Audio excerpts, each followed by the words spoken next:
તો ચાલો મિત્રો, ધોરણ 10ની અંદર છેલ્લા ઘણા દિવસથી આપણે ડાયરેક્ટ અને ઇનડાયરેક્ટ સ્પીચ તેના વાક્યો સમજવા માટે પ્રયત્ન કરીએ છીએ. ગઈકાલે રિવિઝન રૂપે વિધાન વાક્ય એટલે એસર્ટિવ સેન્ટન્સ, પ્રશ્નાર્થ વાક્ય એટલે ઇન્ટેરોગેટિવ સેન્ટન્સ, આજ્ઞાર્થ વાક્ય એટલે ઇમ્પેરેટિવ સેન્ટન્સ, ઉદ્ગારવાચક વાક્ય એટલે એક્સક્લેમેટરી સેન્ટન્સ અને છેલ્લે ઓપ્ટેટિવ સેન્ટન્સ હોય છે. આ બધા જ પ્રકારના વાક્ય મિક્સ બની અને ફકરા તમારે સમજવાના હોય છે. તો તે ફકરા સમજતા છેલ્લા 2 દિવસથી પરમ દિવસે અને ગઈકાલે આપણે બે ફકરા સમજવા માટે પ્રયત્ન કર્યો. ડાયરેક્ટમાંથી ઇનડાયરેક્ટ સ્પીચ કરો ત્યારે કોઈ એક એંગલથી એક પદ્ધતિથી જવાબ હોતો નથી. અલગ અલગ એંગલથી તમે તમારા જવાબને જસ્ટિફાઈ કરી શકો છો, સમર્થન આપી શકો છો. તે ભાવને વ્યક્ત કરતા જે પણ શબ્દ તમારે મૂકવા ઘટે તે મૂકવાના. તો તે પ્રકારે અહીંયા એક બીજો ફકરો આપેલો છે. પહેલાં તો ફકરાનું ગુજરાતી ધ્યાનમાં આવવું જોઈએ કે આવા કેવા પ્રકારનો ભાવ વ્યક્ત કરે છે. તો આની અંદર તમારે મોસ્ટ ઓફ ભવિષ્યકાળ સૂચક છે. સિમ્પલ ફ્યુચર ટેન્સ, ક્યારેક ઇમ્પેરેટિવ સેન્ટન્સીસ પણ આવી શકે. એટલે પહેલાં જો સમજી લ્યો, lettuce arrange a tour in summer. Lettuce arrange a tour in summer. ઉનાળામાં ચાલો આપણે પ્રવાસ ગોઠવીએ. કોણ બોલે છે ખબર નથી, કોણ સાંભળે છે ખબર નથી, વક્તા શ્રોતા અહીંયા આપેલો નથી. Lettuce arrange a tour in summer. Wear will we go. ક્યાં જશું? Will your parents give permission. તમારા માતા પિતા રજા આપશે. બોયઝ સંબોધન કરીને કહે છે, કોણ? ટીચરે કીધું. એટલે એનો અર્થ એવો, the boys told teacher lettuce arrange a tour in summer. ઉનાળામાં ચાલો પ્રવાસ ગોઠવીએ. એટલે સર એને પૂછ્યું કે તો જશું ક્યાં અને તમારા માતા પિતા રજા આપશે? એટલે આ વાક્ય ટીચરે પૂછ્યું. આ જે વાક્ય છે લેટસ એરેન્જ એ ટૂર, વિદ્યાર્થીઓએ ટીચરને પૂછ્યું. અને આ વાક્ય છે એ સર પૂછે છે કે તમારા માતા પિતા રજા આપશે અને ક્યાં જશું? Either to Abu or to Matheran. કોણે કીધું? વિદ્યાર્થીઓએ કીધું કાં આબુ જઈએ ને કાં માથેરાન જઈએ.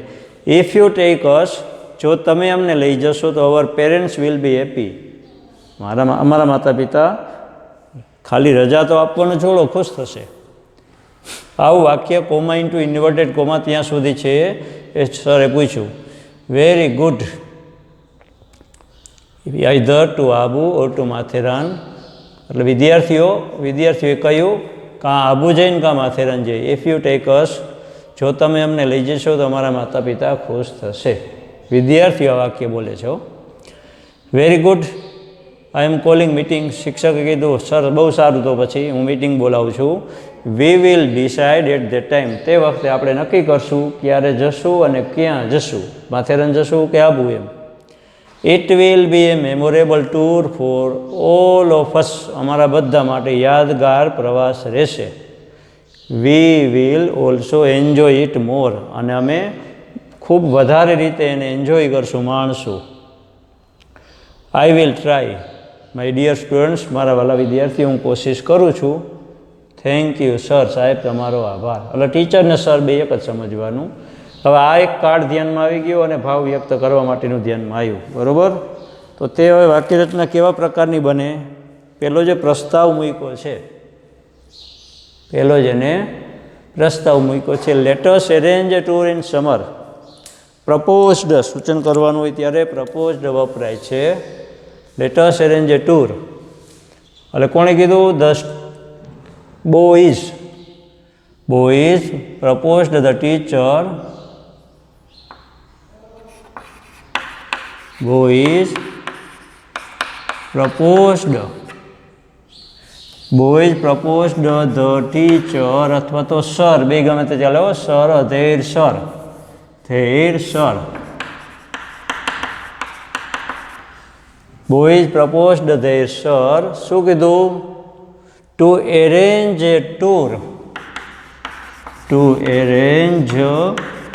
ટૂર. In summer. હવે આનું એક બીજી રીતે પણ વાક્ય રચના બને છે. બોયઝ સજેસ્ટેડ અથવા boys proposed their sir latest છે ને, તો they should arrange a tour in summer, આ બીજો જવાબ, બરાબર. To let them arrange a tour in summer, આ ત્રીજો જવાબ. એકદમ સરળ જવાબ, ડાયરેક્ટ અપીલ કરે એ શીખો ને એટલું આવડે એટલે ઘણું આવડે, બીજું ન યાદ રહે તો કંઈ નહીં. Boys proposed their sir to arrange a tour in summer, આટલું થયું. વેર વિલ વી ગો, આપણે આ વાક્ય કોણે પૂછ્યું? એટલે ધે ટીચર આસ્ક્ડ ધેમ,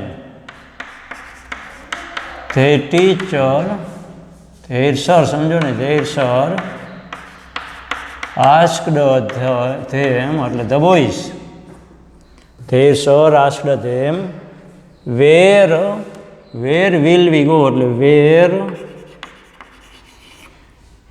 પછી શું થાય છે?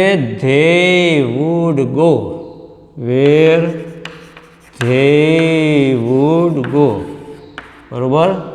પછી will your parents give permission boys એટલે સર હી અગેન આસ્ક્ડ અથવા તો also asked, again asked the boys. આગળનો સંદર્ભ પકડાવવા માટે કદાચ તમે ખુલ્લી શબ્દનો યુઝ કરો તો વાક્ય ખોટું ગણાય નહીં. એટલે he again asked the boys અથવા તો sir again asked the boys. પછી અહીંયા પ્રશ્નાર્થ વાક્ય ખરું પણ WH વાળું નથી. If the parents would give, if their parents would give permission, આટલું થયું. If their parents would give permission, માતા પિતા રજા આપશે. આ બે પ્રશ્ન પૂછ્યા, બરાબર. Either to Abu or to Matheran, કોણે? ધ્યેય એટલે વિદ્યાર્થીઓએ કીધું કાં આબુ ને કાં, એટલે ધ્યેય સજેસ્ટેડ સૂચન કર્યું,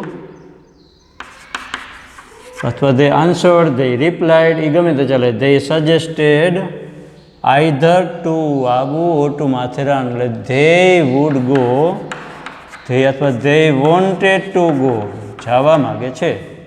They wished to go, they desired to go, એ ગમે તે ચાલે. They suggested, they wanted to go either to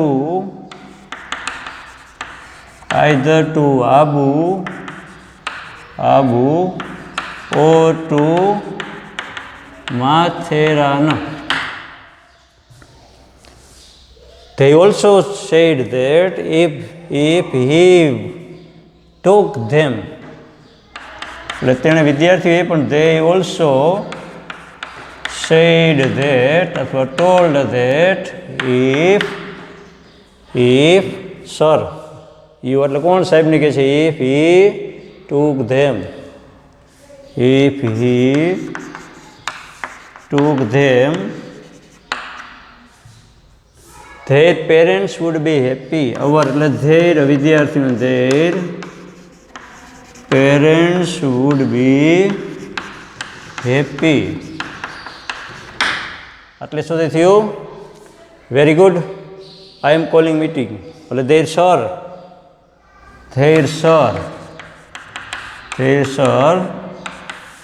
told them, આ ઉમેરતું જવાનું મીઠું મરચું. their sir told them it was very good. Very good એટલે it is very good એમ સમજવાનું. it was very good and said, continue રાખવું હોય તો and told that, said that and told that he was calling meeting. કોણ sir? he was calling meeting. Meeting બોલાવે છે. we will decide at the time એટલે they would decide. they would, વિલનું થઈ જાય would, ડિસાઇડનું ભૂતકાળ થતું નથી એટલે they would decide at that time. આટલે સુધી થયું. It will be a memorable tour for all of us. અમારા બધા માટે યાદગાર પ્રવાસ રહેશે એટલે ધ્યેય વિદ્યાર્થીઓએ કીધું, બરોબર. ધ્યેય they told that તેમણે કીધું કે it would be a memorable tour for all of them. It would વેલું થઈ જાય ને, would be memorable. It would be a memorable article, a memorable tour for all of them. તેમના બધા માટે યાદગાર બની રહેશે. We will also enjoy it bit more. They also said that and added that. એમ પણ ચાલે. They also told that. એ પણ કીધું કે આજે ઉમેરીને પછી જોડ લેવાનું. They would also enjoy. વિલનું થઈ જાય would. They would also enjoy it better.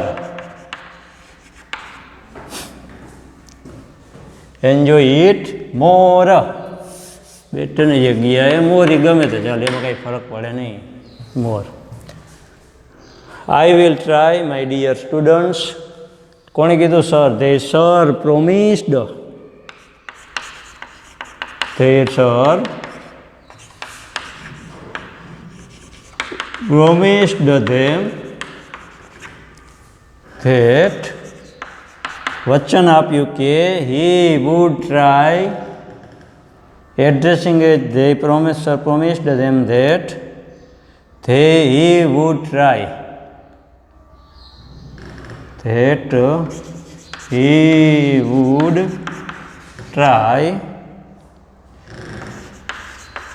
Addressing as dear students.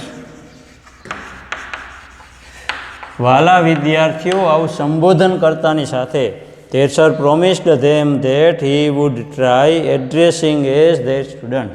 તેના વાલા વિદ્યાર્થીઓ સંબોધન કરીને કીધું હું કોશિશ કરીશ. અને થેન્ક યુ સર એટલે they thanked their sir અથવા they thanked him. They thanked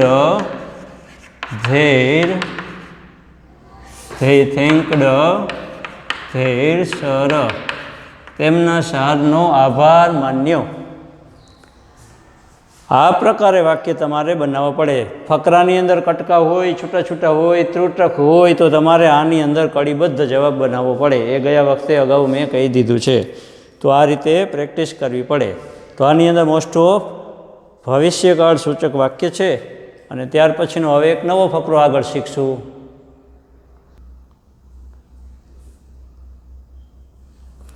હવે મિત્રો ત્યાર પછીનો એક ફકરો છે. પહેલાં આને સમજવા માટે પ્રયત્ન કરવાનો કે વાક્ય શું કહેવા માગે છે, કડીબદ્ધ એનો ભાવાર્થ શું થાય છે. બરાબર? તો વસ્તુ તમને વધારે ધ્યાનમાં આવશે ને મજા આવશે. હવે અહીંયા જે આપ્યું છે તમને એની અંદર એક આપ્યું છે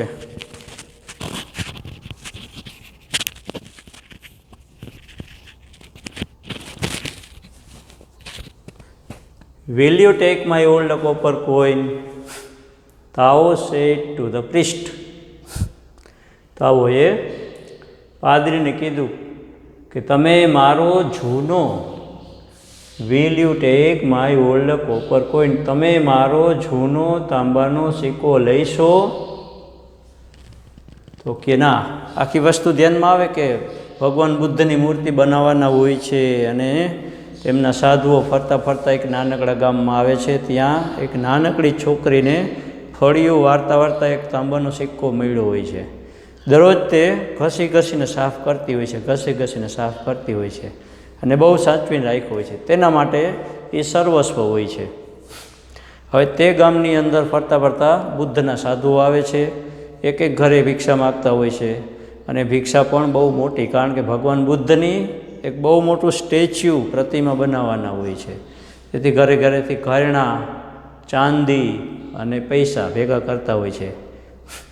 જેને ત્યાં છોકરી કામ કરતી હોય છે ત્યાં આવે છે અને કહે છે. ઘરના જે માલિક હતા એણે તો પુષ્કળ દાન આપ્યું, પણ છોકરીને એમ હતું કે હું શું આપી શકું, મારી પાસે કશું નથી, ગરીબ છું તો શું કરું. એટલે પોતાની પાસે જે મૂલ્યવાન, એના માટે પોતાના માટે મૂલ્યવાન જે સિક્કો હતો ઘસી ઘસીને જીવની જેમ રાખ્યો હતો તે આપે અને કહે છે કે મારી પાસે આ સિક્કો છે, હું ગરીબ છું, મારી પાસે બીજું કંઈ નથી. એટલે પેલા સાધુઓ કહે છે કે હટ, આ કંઈ કામમાં ન આવે. કહે અમે તો ભગવાન બુદ્ધની મહાન મૂર્તિ બનાવવા છે, એની અંદર ઘરેણાં જોઈએ, પણ ઘરેણું તો મારી પાસે નથી હોય તો આવો સિક્કો તો ન જ ચાલે. એમ કરી અને એને એક નફરતને તિરસ્કાર કરે છે. છોકરી બહુ રડે છે, કરગરે છે અને એની ભાવનાને એક ધક્કો લાગ્યો હોય છે. પછી સાધુઓ જાય છે, ભગવાનની મૂર્તિ બનાવવા માટે બધા દેશ વિદેશના કલાકારો ભેગા થાય છે અને સોના ચાંદી જે બધું લાવ્યા હોય છે બધું ઓગાળે છે અને પ્રતિમા તૈયાર કરે છે. પ્રતિમા જ્યારે તૈયાર થાય છે ત્યારે એકદમ રડતી પ્રતિમા હોય છે. મેઇન પાદરી બધાને પાછા બોલાવે છે અને કહે છે કે આમાં ક્યાં ભૂલ રહી છે, કારણ કે વિશ્વભરના સારામાં સારા કારીગરો આવ્યા હોય છે, એમને પણ ધ્યાનમાં નથી આવતું કે ભગવાનની જે મૂર્તિ બને છે આવી કેમ એકદમ દુઃખિત અને વ્યથિત હૃદયવાળી હોય છે.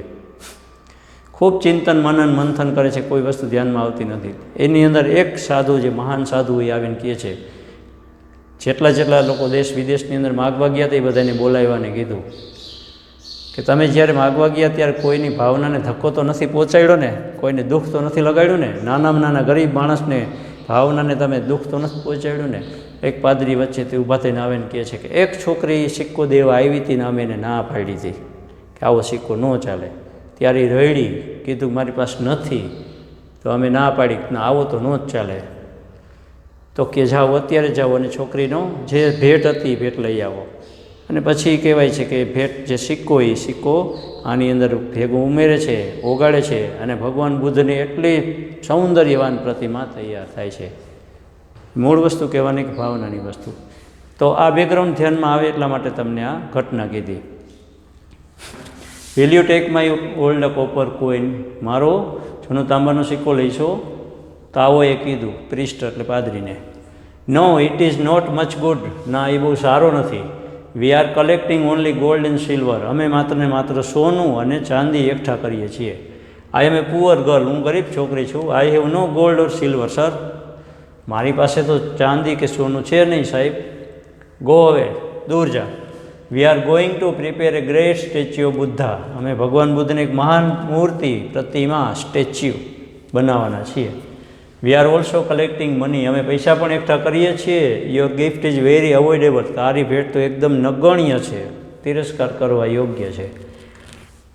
Please accept my little gift, મહેરબાની કરીને મારી નાનકડી ભેટ સ્વીકારો. I have no money also, મારી પાસે પૈસા પણ નથી. ધ ક્રાઇંગ ગર્લ સેડ, રડતી રડતી છોકરી બોલી. Go away, don't waste our time. શેડ થઈ, તેઓએ કીધું ચાલી જાય, અહીંથી દૂર જા, અમારો ટાઈમ બગાડ નહીં. ભાવના તમને ધ્યાનમાં આવી હશે કે વાક્ય શું કહેવા માગે છે. તો આનું જ્યારે ઇનડાયરેક્ટ સ્પીચ કરશું ત્યારે જોવાનું કે તેને અનુરૂપ વધારાના શબ્દો મૂકવાના હોય તે ભાવને સ્પષ્ટીકરણ માટે તો મૂકવાના. પહેલું વાક્ય ભવિષ્યકાળનું છે. Will you take my old copper coin Tao, Tao told the priest, Tao told the priest, બરોબર. તાઓ ટોલ્ડ ધ પ્રિસ્ટ અથવા રિક્વેસ્ટેડ ધ પ્રિસ્ટ. ટોલ્ડની જગ્યાએ રિક્વેસ્ટેડ કરો તોય ચાલે, ખોટું નહીં, પણ આગળ આવશે એક બે વાર. એટલે Tao told the priest if they would take, if they વિલનું થઈ જાય would, if they would take her old copper coin. અહીંયા સુધી થયું. No it is not much good, એટલે they replied negatively અથવા તો they answered negatively અથવા disgusted. They answered negatively. They answered negatively. And also said, અને એ પણ કીધું કે it was not much good. સાદો વર્તમાન છે ને એટલે સાદો ભૂતકાળ થઈ. It was not much good. It was not much good. We are collecting only gold and silver. They also said that, અથવા તો they again told that, again told, અથવા તો again added that, told that they are collecting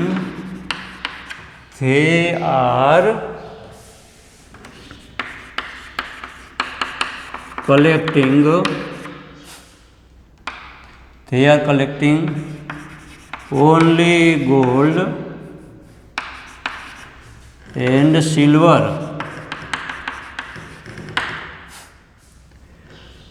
I am a poor girl. I have no gold or silver. Sir, addressing as sir, આ પહેલાં લઈ લેવાનું સંબોધન કરીને. એડ્રેસિંગ એજ સર, સર તરીકેનું સંબોધન કરી અને ધ ગર્લ ટોલ્ડ ધેટ, સાહેબ તરીકેનું સંબોધન કરી અને તે છોકરીએ કીધું કે she was a poor girl, she was a poor girl, she had no gold or silver, she had, હવે અહીંયા તમે ધેરફોર કરો ને કે તેથી તેની પાસે સોનું કે પૈસા નહોતા તોય ચાલે. ધેરફોર અથવા સો શી had no gold or silver. અહીંયા સુધી થયું. ગો હવે. We are going to prepare a great statue of Buddha. We are also collecting money. Your gift is very avoidable. અહીંયા સુધીનું વાક્ય એ બોલે છે, બરાબર. They order her, અથવા they disgustfully, નફરતથી, they order her to go away. To go away આજ્ઞાર્થ વાક્ય છે ને. And said that, and added that, told that, ગમે તે ચાલે હો. They are going to prepare that, they are going to prepare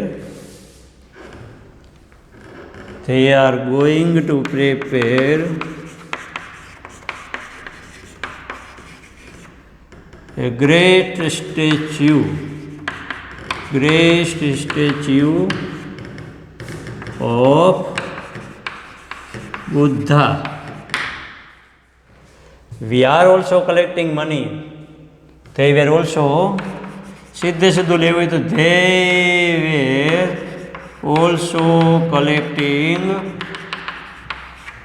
were also collecting money.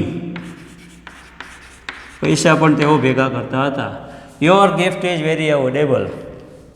They told that, they said that, ગમે તે ચાલો, they said that her gift, તારી ભેટ એટલે તાઓની, her gift was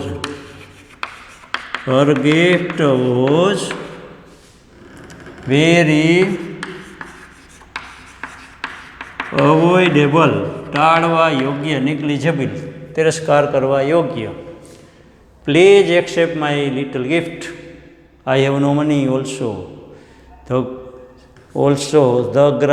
crying girl said. એટલે એ પહેલાં લેવાનું. The crying girl, રડતી છોકરી બોલી. The crying girl requested. પ્લીઝનો અર્થ requested to accept her little gift. Direct appeal કરે છે એટલે to accept her little gift. I have no money also. She also said that. She added that. She also said that. એમ પણ ચાલે. Also told that. she